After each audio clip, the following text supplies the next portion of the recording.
Pour faire l'inventaire des différents types d'espaces ou établissements touristiques de la péninsule du Sud, nous allons utiliser le Kobo Tool.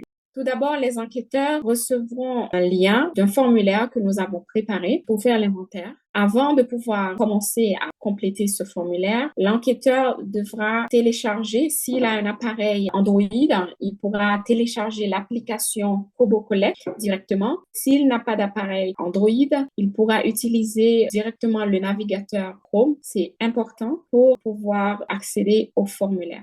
Quand il aura fini de télécharger, donc il pourra lancer le lien et ouvrir le formulaire et commencer à le compléter. Et là, il devra sélectionner le type d'espace, ou bien le circuit, ou bien si c'est un hôtel, ou bien un marché, quel que soit le type d'établissement. Ici, on va sélectionner le circuit thématique. On va mettre le nom, exemple, route du cacao.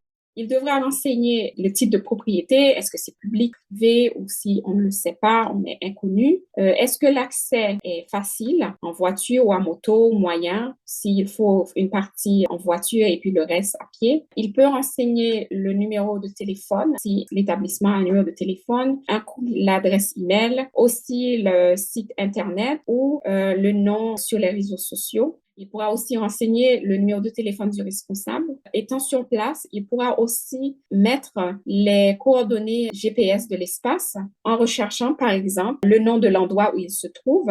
Dans ce cas-là, pour la route du cacao, c'est Jérémy. Et on recherche. Une fois qu'on l'a retrouvé, on peut le marquer et ici, on voit les coordonnées qui s'affichent. L'enquêteur peut continuer et renseigner le département, la commune, s'il connaît, et la section communale. Étant sur place, il pourra aussi prendre une photo ou bien télécharger une photo qu'il aurait prise avant. Ici, il peut télécharger une photo ou bien prendre une photo sur place.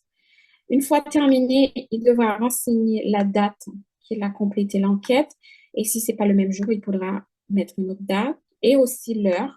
Ensuite, très important, il devra renseigner son nom à la fin. Une fois terminé, il peut soit le sauvegarder ou bien l'envoyer. Une fois que le formulaire est complété, on verra ici à gauche, il y a le petit carré orange, qu'il y a un formulaire qui a été téléchargé.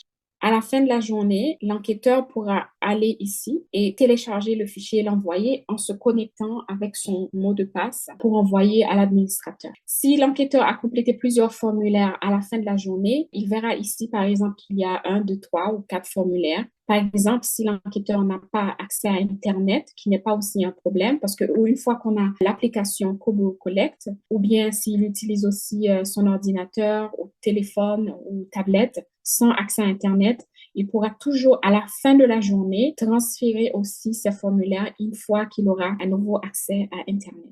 Quand nous recevons le formulaire complété, à la fin, nous pourrons établir, par exemple, ce genre de circuit touristique où on voit sur la grandance différentes étapes, attractions touristiques que les visiteurs pourront visiter. Ça, c'est ce genre de travail que nous pourrons effectuer avec toutes les données que les enquêteurs auront envoyées, comme cet exemple de la route du cacao.